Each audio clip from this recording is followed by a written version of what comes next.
आज ही Doubtnut app download करें। Doubtnut पर होगा अब आपके सभी मैथ्स, केमिस्ट्री, फिजिक्स और बायोलॉजी डाउट्स का सफाया।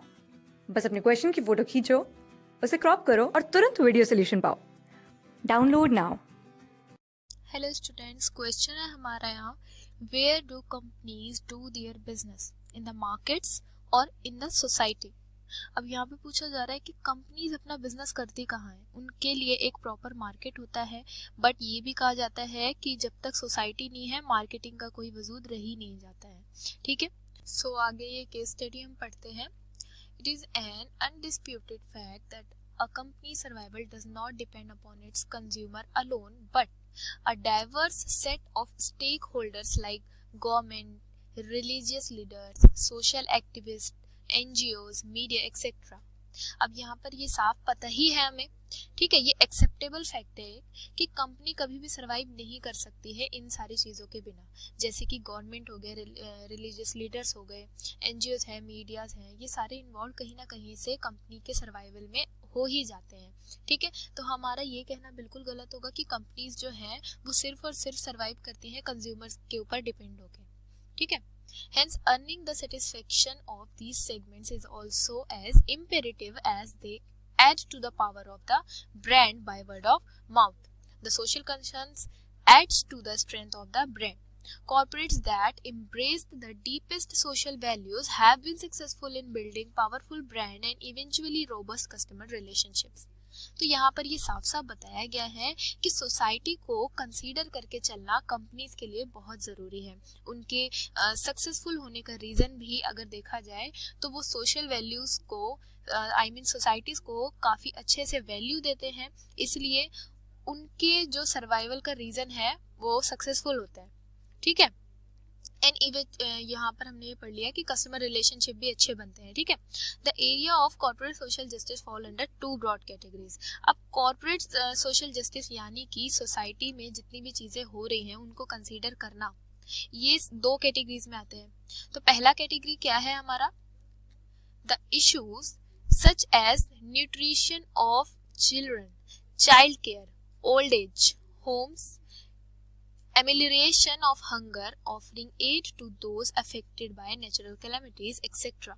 Needing instant attention and humanitarian perspective comes under the first category. अब यहाँ पर फर्स्ट कैटेगरी यही बताया गया है कि जितने भी चिल्ड्रन होते हैं, चाइल्ड केयर जहाँ पर संस्थाएं खुली हुई हैं, ठीक है, ओल्ड एज होम्स हैं, तो इन सारी चीज़ों पर अगर कंपनी ध्यान दे रही है तो ये पहला कैटेगरी बनाया गया है कॉर्पोरेट सोशल जस्टिस के लिए।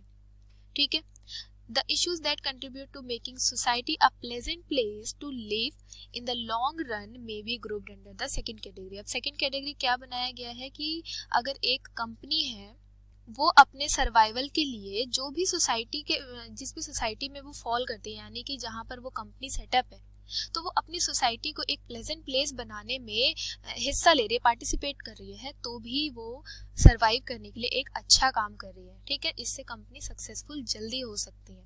ठीक है, आगे पढ़ते हैं।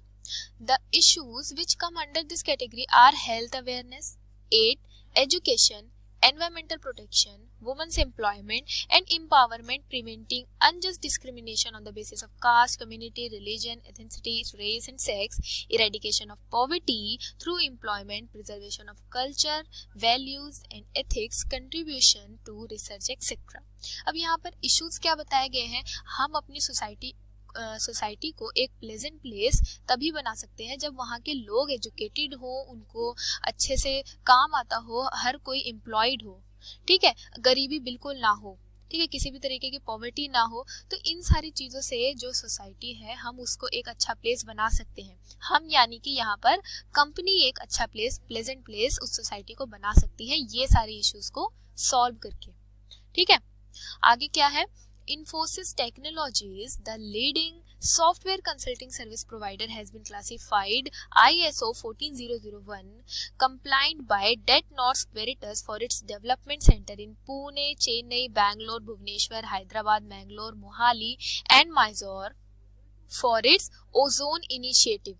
अब यहाँ पे बताया जा रहा है, इन्फोसिस का एग्जांपल दिया गया है। इन्फोसिस जो कि एक मल्टीनेशनल कंपनी है, ठीक है, जो कि कहाँ कहाँ पर है, पुणे, चेन्नई, बैंगलोर, भुवनेश्वर, हैदराबाद, ये सारी जगह हमें यहाँ पर बताई गई है, ठीक है, जो कि एक software consulting service provider company है, ठीक है। तो अपने इस ओजोन इनिशिएटिव के लिए इन्फोसिस जो है वो कई जगह जाने लगी, ठीक है। Through this initiative Infosys has committed for continual improvement. Procter and Gamble philosophy is that it should lead the industry in implementing a global environmental program। यहाँ पर P&G ने भी काफी सारा पार्टिसिपेशन किया था सोसाइटी के लिए, ठीक है। P&G is one of the first companies in the world to actively study the influence of consumer products on the environment and introduce concentrated products, recycled plastic bottles and refill packages to the industries. अब यहाँ पे बताया जा रहा है, P&G का भी example दिया गया है कि P&G ने सोसाइटी को लेके क्या क्या स्टेप्स लिए हैं, ठीक है। इन्होंने कंज्यूमर प्रोडक्ट्स बनाने के साथ साथ सारी चीजों पे ध्यान दिया, एनवायरनमेंट का भी काफी ध्यान दिया, ठीक है, और कई सारे कंसेंट्रेटेड प्रोडक्ट्स इंट्रोड्यूस करे, और जो प्लास्टिक बॉटल्स हैं उनको रिसाइकल करके उनका यूज किया गया, और जो इंडस्ट्री के पैकेजेस थे उनका भी दोबारा से यूज किया गया। तो इन सारी चीजों से पता चल रहा है कि जो प्रॉक्टर एंड गैम्बल कंपनी है उन्होंने रिसोर्सेज को वेस्ट होने से बचाया है, ठीक है। The overall packaging per case has been reduced by an average of 27% and a reduction of 37% in air, waste and water emissions has been achieved consistently since 1990। अब यहाँ से रिजल्ट भी दिखाया गया कि जो पैकेजेस बनाए जाते थे पहले उसमें 27% रिडक्शन हुई। तो इससे क्या हो रहा है, रिसोर्सेज बच रहे हैं, और रिसोर्सेज बच रहे हैं तो ऑब्वियसली इससे एनवायरनमेंट को काफी ज्यादा फायदा पहुंच रहा है, ठीक है।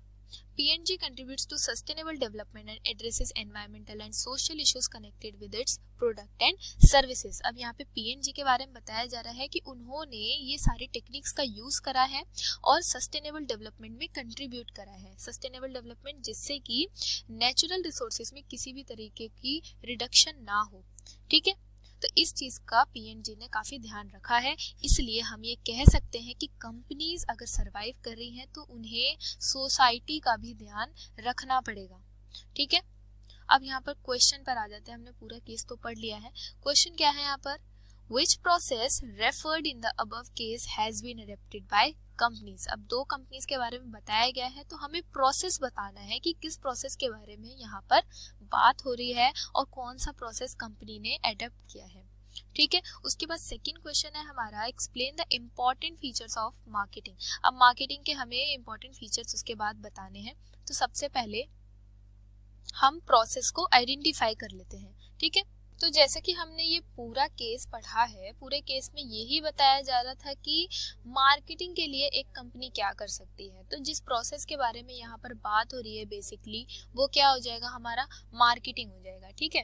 तो आंसर में हम मार्केटिंग लिख सकते हैं, ठीक है। अब मार्केटिंग होती क्या है ये भी डिफाइन कर देते हैं यहाँ।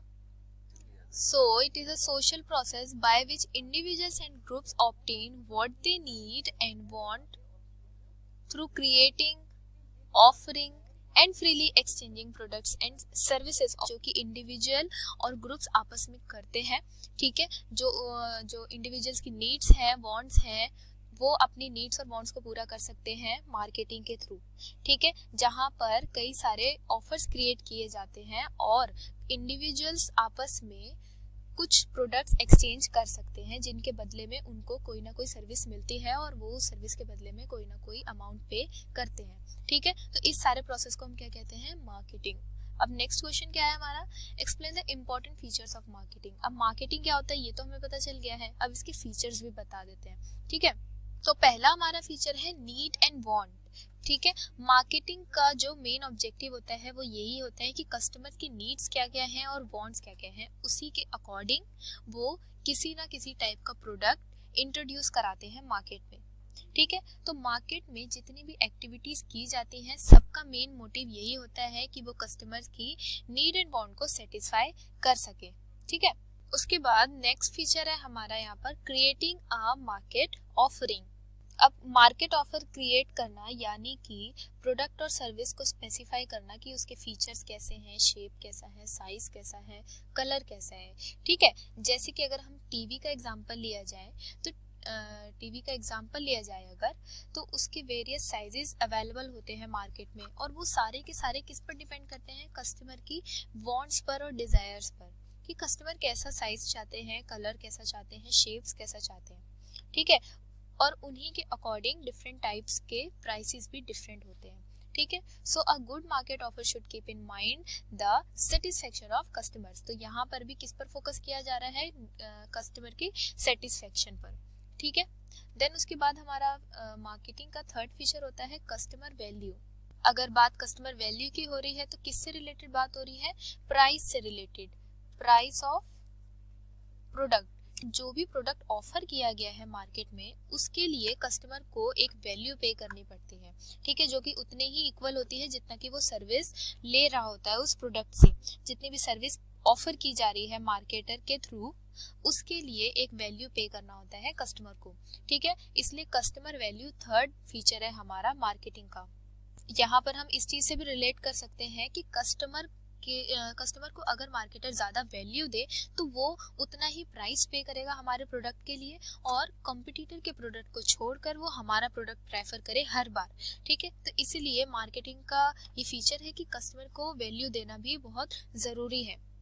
फोर्थ फीचर है हमारा एक्सचेंज मैकेनिज्म। अब एक्सचेंज मैकेनिज्म की बात हो रही है तो मार्केटिंग में एक्सचेंज किया जाता है, एक्सचेंज प्रोसेस होता है।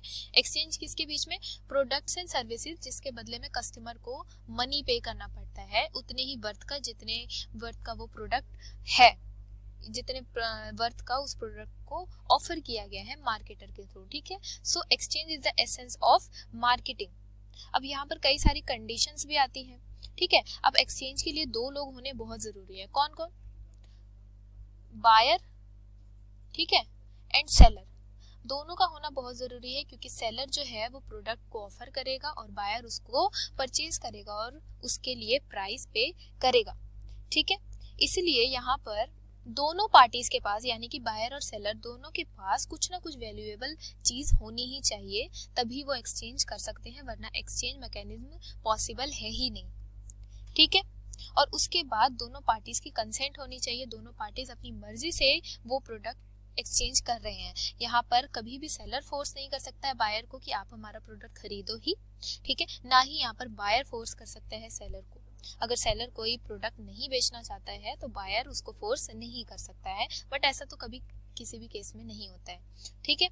उसके बाद यहाँ पर ये भी एक कंडीशन है कि दोनों पार्टीज में इतनी कैपेबिलिटी होनी चाहिए कि वो कम्युनिकेशन कर सके एक दूसरे से, और जो सामान है उनका उसकी डिलीवरी भी कर सके, ओके।